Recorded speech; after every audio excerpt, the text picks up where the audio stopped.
se retrouve dans cette nouvelle vidéo pour parler d'un sujet qui me tient énormément à cœur, quelque chose qui m'a pendant des années littéralement empêchée d'être heureuse, qui m'a vraiment...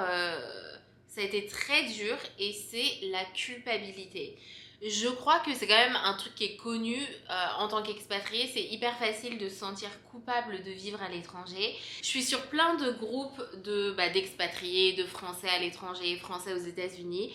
Et c'est vrai que c'est pas quelque chose dont j'entends parler. Et souvent, j'avais ce sentiment d'être un peu seule dans ce sentiment de me sentir coupable, tout simplement. Pour vous donner un petit peu de contexte, je m'appelle Liséa, aka Lily, et je vis aux États-Unis depuis, ça va faire 7 ans au mois de septembre. C'est fou, les années passent beaucoup trop vite.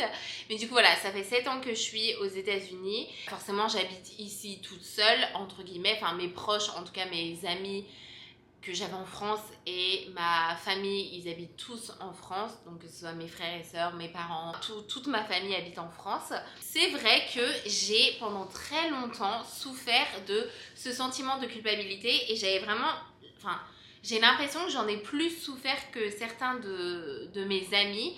Et quand je vous dis que ça m'a bouffé l'esprit pendant des années, c'est vraiment fou. C'est vraiment...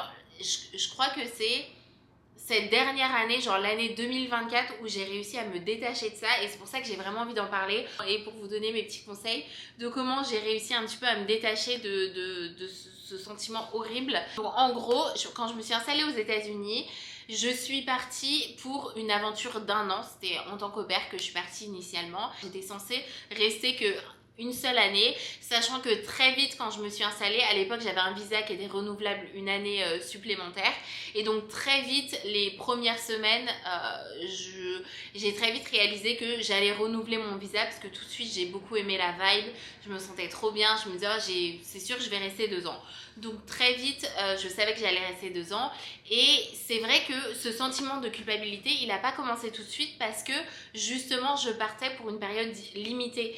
Et quand on part pour une période limitée, on se dit voilà, j'ai que 1 an ou 2 ans, enfin moi je trouve que c'est vraiment pas long, ça passe très très vite, sachant qu'à l'époque ma mère elle est venue me voir plusieurs fois, moi je suis retournée en France une fois, ma première année, enfin j'avais pas encore déjà ce sentiment de manque, j'étais hyper heureuse et excitée à l'idée d'être aux États-Unis. Du coup, j'avais pas du tout ce sentiment de culpabilité parce que je me disais j'ai 1 an, 2 ans, je vais profiter à fond et puis de toute façon après je vais devoir rentrer. Ça a commencé à se compliquer quand j'ai décidé de rester un petit peu plus sur le long terme. Parce qu'à la fin des deux années, en fait, j'étais tellement heureuse et bien ici et j'étais tellement amoureuse de la ville dans laquelle j'habite actuellement, c'est Philadelphie, que je voulais absolument rester. Et en fait, à ce moment-là, j'ai pris la décision de reprendre des études. Mais ces études m'engageaient, enfin, oui, on peut dire qu'elles m'engageaient parce que bien évidemment... il n'y a rien qui force à rester dans un pays, on peut rentrer quand on veut, mais ça m'engageait déjà financièrement et le visa m'autorisait à rester pour une période de 3 ans. Donc forcément, quand on passe à rester 1 an ou 2 ans à littéralement 5 ans, ça change quand même la vibe et on part plus sur un truc un peu plus sur le long terme. Et c'est là que ça commence à être difficile parce qu'en plus de m'engager pour les 3 prochaines années, c'était aussi une période difficile parce que c'est là que la crise sanitaire a commencé et c'est aussi là que j'ai eu des problèmes de visa. Et donc à ce moment-là, je ne pouvais plus voir ma famille, c'est-à-dire qu'ils ne pouvaient plus venir sur le territoire et moi je ne pouvais plus aller en France pour leur rendre visite. Et c'est là que j'ai développé un sentiment de culpabilité. Et je veux dire, je crois que j'en ai jamais vraiment parlé, j'en ai jamais parlé sur YouTube ou même à ma famille, et c'est vraiment un truc qui m'a bouffée parce que je me sentais coupable de vouloir rester et je me sentais coupable de pas être présente en fait, parce que quand on vit aussi loin, on n'est pas présent pour les jours difficiles, tout simplement, pour les maladies, on n'est pas présent pour quand on a un proche qui va pas bien, mais on n'est aussi pas présent pour les événements heureux. Donc par exemple, mon frère il s'est marié, il y a eu plein d'événements comme ça que forcément j'ai loupé, et c'est vrai que c'est dur de... En fait, c'est difficile de faire un choix délibéré de rester dans un pays quand il y a autant de conséquences négatives. Est-ce que ça a du sens ce que je suis en train de dire? C'est-à-dire que c'est moi qui choisis d'être ici, mais en choisissant d'être ici, et bah du coup, j'ai plein d'autres challenges qui viennent se créer, des trucs plutôt négatifs. Et du coup, c'est quelque chose que j'avais toujours du mal à comprendre. Et je me souviens, genre souvent j'allais me coucher le soir et je me disais mais pourquoi tu fais ça? Pourquoi t'es là? Genre pourquoi t'es là? Pourquoi tu te fais subir ça? Pourquoi tu te fais subir ce sentiment qui te bouffe et que tu dis mais en fait c'est horrible ce que tu fais? Parce que c'est vraiment, genre je trouve que être expatrié c'est vraiment, enfin en tout cas c'est comme ça que moi je le vis.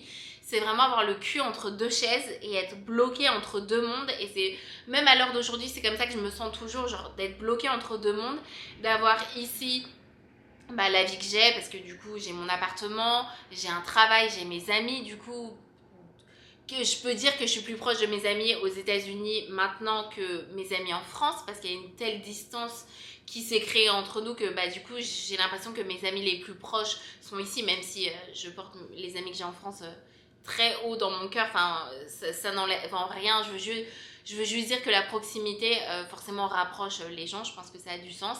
Et je me sens plus proche d'eux du coup. Et d'avoir un travail et juste d'être là depuis aussi longtemps que j'ai l'impression que ma vie en France est hyper lointaine, mais d'un autre côté, en France, bah, j'ai tous les gens que j'aime le plus au monde. Genre, j'ai mes parents, mes frères et sœurs, mes cousins, mes cousines. Mais en fait, j'ai ma famille en France, c'est ça, j'ai ma famille et forcément, ça passe très lourd. Et en fait, c'est le sentiment d'être tout le temps bloqué entre ces deux mondes et c'est un sentiment que je trouve horrible. Et franchement, moi, j'ai eu beaucoup de chance parce que j'ai une famille qui est extrêmement... j'ai une famille qui me supporte énormément et j'ai de la chance par rapport à ça parce que j'ai certaines de mes copines qui, à contrario, parce que moi, ma famille, vraiment, depuis le moment où je me suis installée, ça a toujours été waouh, c'est incroyable ce que tu fais, continue à vivre tes rêves, on te supporte. Genre, ma mère, elle est venue tellement de fois aux États-Unis, les gars, mais ma mère est venue mais tellement de fois, genre tous les Noëls où elle laissait mes frères et sœurs pour Noël. Ma famille, ils sont hyper présents et ils m'ont toujours extrêmement soutenue. Donc j'ai extrêmement de chance parce que, à contrario, j'ai certaines de mes copines qui, depuis qu'on était au pair, genre au pair, tu restes 1 an minimum, 2 ans maximum. Et depuis qu'on était au pair, où elles ont vraiment subi leurs proches et faisaient se sentir coupables, genre vraiment en faisant des réflexions, des trucs vraiment pas cool, genre tu nous abandonnes, tu penses pas à nous, enfin vraiment des trucs que moi j'ai pas vécu ça, dans le sens où ma famille globalement, la plupart des membres de ma famille sont très ils m'ont toujours soutenue, mais c'est vrai que forcément en vivant aux États-Unis et en particulier en vivant aux États-Unis où les cultures sont tellement différentes et qu'il y a des choses on ne peut pas se comprendre. En fait, les deux pays ne peuvent pas se comprendre et je me souviens, ça me faisait beaucoup ça quand je parlais à mes host parents à l'époque et quand je parlais de la France et ce qui se passe en France. Ils ne comprenaient pas pourquoi les gens se plaignent autant. Enfin, vous voyez, il y a des cultures tellement différentes que souvent, moi, ma famille, le genre de réflexion qu'ils vont faire, c'est que je vais faire une critique sur ce qui se passe politiquement ou ce qui se passe dans le pays ou juste la culture, le fait que je travaille beaucoup. Vous voyez, genre le genre d'heure que je ferais pas forcément, enfin que je ne ferais pas en France d'ailleurs, ou le fait d'être bloquée en termes de carrière, en termes de tous les trucs que j'aimerais faire que je ne peux pas faire à cause de la situation d'immigration, à cause de mon visa et tout. Et c'est vrai que souvent le retour que j'ai c'est mais pourquoi, qu'est-ce que tu fais dans ce pays, pourquoi t'es ici, genre oh là là, ce pays c'est vraiment... Enfin vous voyez, et c'est ce genre de petite réflexion qui me trigger, qui me déclenche ce sentiment de il faut pas que je parle de ça parce que je me sens coupable parce qu'après du coup je dois expliquer que je vis dans ce pays, qu'il y a tous ces trucs que je déteste, la culture du travail. Je vous en ai fait des millions de vidéos là-dessus, je vous mettrai sur l'écran la vidéo la plus intéressante je trouve sur les chocs culturels et ce qui est difficile ici. Donc il y a tous ces trucs que je déteste et je dois quand même justifier d'être ici. Ça n'a pas de sens, je sais, ça n'a pas de sens, c'est compliqué. Et donc du coup, vu que je suis pas à l'aise moi-même, parce que voilà, les États-Unis m'apportent énormément, je suis là parce que j'adore ma vie, j'adore vivre ici. Là, je regarde mon appartement, j'adore, j'ai mon copain, j'ai mes amis, enfin, je n'échangerai ça pour rien au monde. Mais c'est vrai que même moi, souvent, je me pose des questions, souvent je suis en mode, mais pourquoi tu fais ça? Regarde, t'as l'âge que t'as et t'es bloqué en termes de carrière, tu peux pas faire la moitié des trucs que t'aimerais faire. Enfin, voilà, genre, vu que moi-même, je suis pas à l'aise avec... je suis pas à l'aise 100% avec la situation dans laquelle je suis ici, et bah du coup c'est difficile de le justifier auprès de mes proches, de justifier mes choix, d'aller à l'école, de dépenser autant d'argent, de vivre tous les challenges que je vis, et des fois je me sens un peu comme une idiote en fait. Et aussi ce sentiment de se dire qu'on a la possibilité, on a le pouvoir de rendre ses proches heureux, parce que moi je sais que c'est complètement naturel, mais que des parents veuillent leurs enfants à proximité, et c'est complètement naturel, c'est complètement normal. Enfin, si demain j'avais un enfant et qu'il me disait qu'il veut déménager à l'autre bout du monde, je serais... Enfin, ça me briserait le cœur, quoi. Genre, forcément, t'as envie d'avoir ton enfant à proximité, de passer des dimanches ensemble, et c'est des choses que j'en rêve. Clairement, j'en rêve. Donc, je comprends cette souffrance d'avoir un frère ou une sœur, ou d'avoir un parent qui vit loin. C'est complètement normal de souffrir de ça. Je pense que c'est complètement normal. Encore une fois, si j'étais un parent, moi aussi je souffrirais que mon enfant décide de partir à l'étranger. Du coup, moi en tant que personne, en tant qu'enfant, c'est hyper difficile de se dire j'ai ce pouvoir là de rendre mes parents tellement heureux. Genre demain je pourrais pack toutes mes affaires, rentrer, faire une grosse surprise, et ça rendrait mes parents tellement heureux, ça rendrait ma famille tellement heureux, et pourtant je décide d'être ici. Et genre des fois je me dis mais c'est horrible en fait de se dire que enfin ouais, vous voyez ce sentiment de dire mais que j'ai les rends tristes d'une certaine manière, même si enfin voilà, c'est pas au quotidien et c'est pas une tristesse, enfin j'en sais rien d'ailleurs.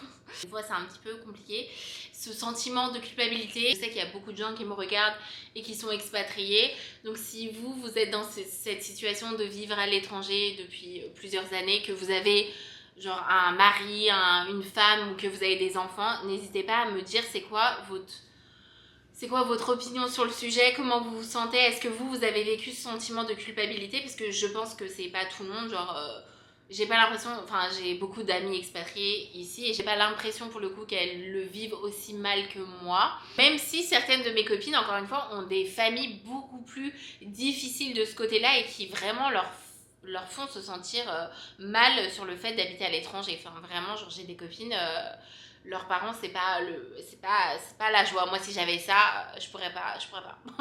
Dieu merci que j'ai une famille qui accepte le fait que je vive ici, qui l'accepte, qui viennent me rendre visite, enfin qui soient pas en colère par rapport à ça, parce que c'est quelque chose que je ne pourrais tout simplement pas supporter. C'est que c'est vraiment un sentiment qui m'a longtemps empêchée d'être vraiment heureuse et d'apprécier ma vie aux États-Unis, parce que franchement pendant 3-4 ans, parce que comme je vous ai dit, les premières années ça allait, mais pendant 3-4 ans j'étais vraiment bouffée par ça. Genre j'allais me coucher le soir et je me disais mais c'est horrible, genre regarde, ils sont là-bas, ils vivent des choses et toi t'es ici et tu manques tous les événements et c'est du temps perdu avec ta famille et avec tes proches et c'est horrible. Mais j'ai eu un déclic l'année dernière où je me suis dit c'est fini, genre je ne veux plus me laisser dicter par ces émotions, cette émotion que je n'aime pas. En fait je me suis dit c'est l'un ou l'autre, c'est soit tu rentres en France, t'es avec ta famille, c'est très bien, t'es en France, ou alors t'es ici, tu choisis d'être ici pour la période que tu choisis d'être ici, parce que ça a toujours été sur le moyen terme, en gros, ça a jamais été je m'installe et je suis là pour toujours. Mais c'est vrai qu'après 1 an, 2 ans, 3 ans, 4 ans, 5 ans, il faut quand même être à l'aise avec l'idée que c'est sur du plus long terme que ce qui était prévu, quoi. Soit tu rentres en France, t'es avec ta famille et c'est tout, ou soit pendant la période que t'es aux États-Unis, tu acceptes que tu choisis d'être aux États-Unis, tu acceptes que ta famille n'est pas là et que ça va être difficile dans tous les cas. Ça va être difficile et tu peux pas t'en vouloir d'être ici. Ça n'a aucun sens. Donc je me suis dit, t'es aux États-Unis, il n'y a rien qui est gravé dans le marbre. C'est un choix. S'ils veulent venir te voir, ils viennent te voir. si ils ont pas l'argent, ou ils ont pas envie de dépenser l'argent, ou ils ont pas le temps, ou ils ont pas envie de prendre le temps, et ben c'est ok. Ça c'est un autre truc où je me suis toujours dit, jamais je reprocherai à mes proches ou à mes frères et sœurs de pas venir aux États-Unis. C'est pas que j'ai pas de colère par rapport à ça. Ils peuvent pas se permettre de venir, ou s'ils ont juste pas l'envie en fait, tout simplement. Depuis le premier jour, je me suis dit c'est moi qui décide d'être ici, donc voilà, il n'y a pas de colère par rapport à ça. En tout cas voilà, je me suis dit tant que je suis ici et je vais pas ouais, je vais pas continuer à m'en vouloir en fait, parce que j'ai envie de profiter de mon temps ici. Ce qui m'a beaucoup aidé, c'est de me dire oui, 1 an, 2 ans, 3 ans, 4 ans, 5 ans, c'est long, mais sur toute une vie, vous voyez ce que je veux dire, genre toute ma vie, j'ai eu 25 ans avec ma famille à proximité, et probablement que j'aurai des années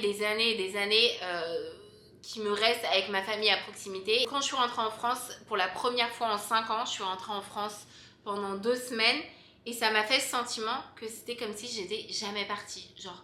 Parce que 5 ans sans rentrer chez moi dans la maison de mes parents, la maison familiale, sans voir mes frères et sœurs que j'ai pas vus pendant 4 ans, enfin ouais, tous les membres de ma famille en fait, à part mes parents que j'avais pas vus pendant 5 ans, en fait j'avais l'impression qu'il y avait une telle distance entre nous. Et quand je suis rentrée pendant 2 semaines, genre il y a un matin, je me suis réveillée, je me suis posée, il y avait ma famille, je me suis dit bah en fait ouais, c'est comme si j'étais jamais partie. Et je sais pas, c'est ce trip qui m'a fait me réaliser que en fait c'est ok, que le jour où je vais rentrer, ce sera comme si on s'était jamais quitté. Voilà, c'est les petits trucs sur lesquels je me raccroche pour me sentir mieux. Enfin, pour me sentir mieux, ça va, hein, mais pour pas me sentir coupable, en fait. C'est un sentiment qui est horrible. Il faut vivre pour soi, en fait. C'est ce que je veux dire, c'est que c'est le truc que j'ai appris, c'est qu'il faut faire ses choix pour soi, et que quand on fait des choix, c'est ok c'est triste à dire, mais c'est ok de se prioriser. C'est ok de prioriser ses rêves, c'est ok de prioriser ce dont on a envie pour le moment, et que, encore une fois, il n'y a rien qui est gravé dans le marbre. Si le fait de me dire que à tout moment, à n'importe quel moment, maintenant, tout de suite, je peux décider de rentrer. Voilà, c'est tout, c'est comme ça, c'est... Parce que souvent, je me sentais bloquée, je me disais, mais regarde, t'as investi tellement d'argent, tu vas pas arrêter, regarde, t'as ton diplôme, t'as ci, t'as ça. Un petit peu ce sentiment de dire, oh, j'ai investi tellement d'argent, tellement de temps, je peux pas rentrer, mais en fait, si, je peux rentrer quand je veux. Là, à l'heure d'aujourd'hui, je suis heureuse aux États-Unis, je suis bien ici, j'ai une bonne balance, je décide de rester ici, mais si demain ça va pas pour X ou Y raison, si demain j'ai envie de changement, si demain j'ai envie d'avancer en termes de carrière, c'est surtout ça le gros truc en ce moment.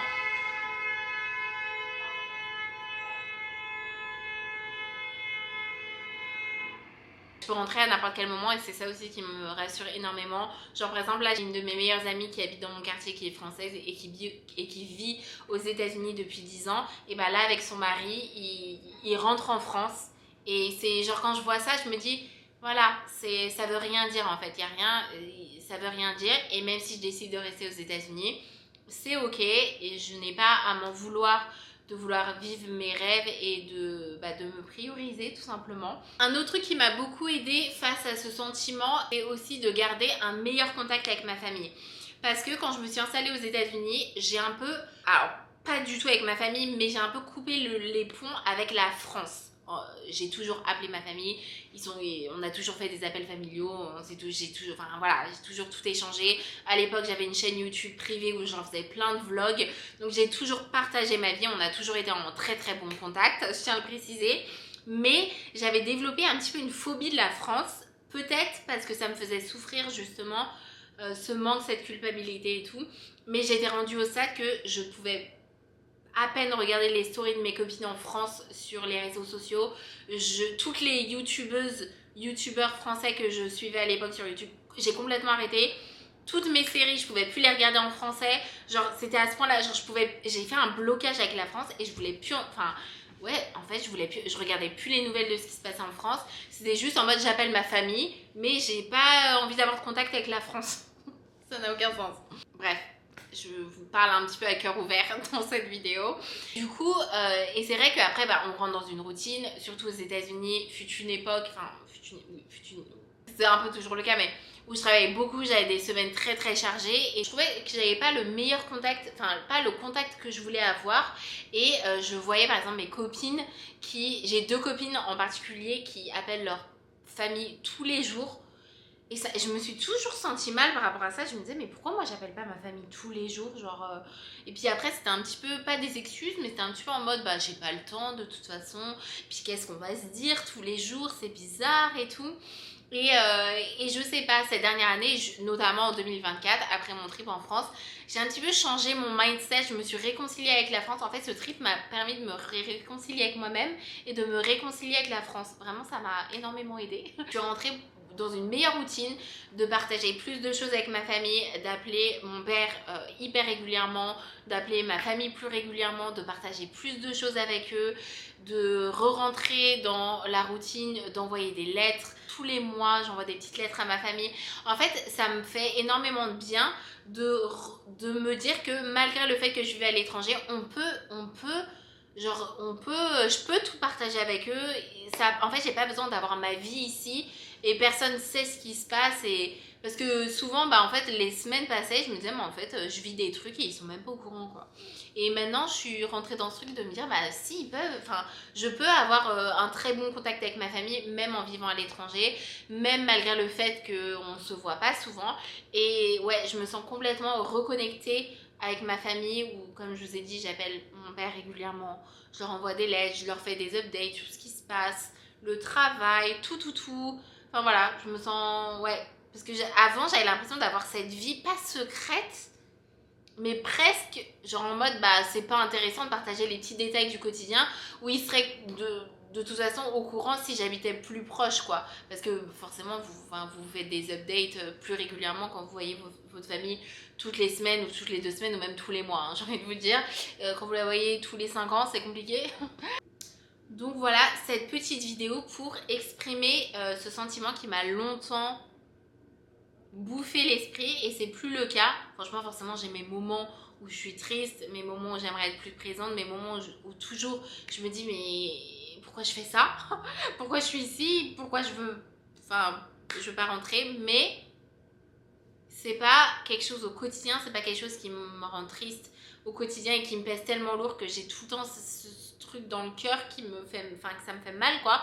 Juste pour vous dire que si vous êtes dans cette situation, que vous vivez à l'étranger et que vraiment vous vous sentez trop coupable par rapport à votre famille et tout, sachez que c'est ok de se prioriser, c'est ok de vivre ses rêves, c'est ok de faire le choix d'être ici et ça fait pas de vous une mauvaise personne, il n'y a personne qui croit ça et les gens qui croient ça, bah malheureusement on peut rien y faire, quoi. C'est comme ça. Si vos proches, ça c'est un autre truc, vos proches ne sont pas censés en fait vous faire vous sentir mal, ils sont censés vous supporter et dire ok c'est génial que tu vives ça, et ça veut pas dire que ils n'ont pas le droit d'être tristes, en fait, c'est complètement normal en fait d'être triste. Moi aussi je serais triste si c'était à contrario, si j'étais en France et que un de mes frères ou ma soeur avait décidé de partir à l'autre bout du monde.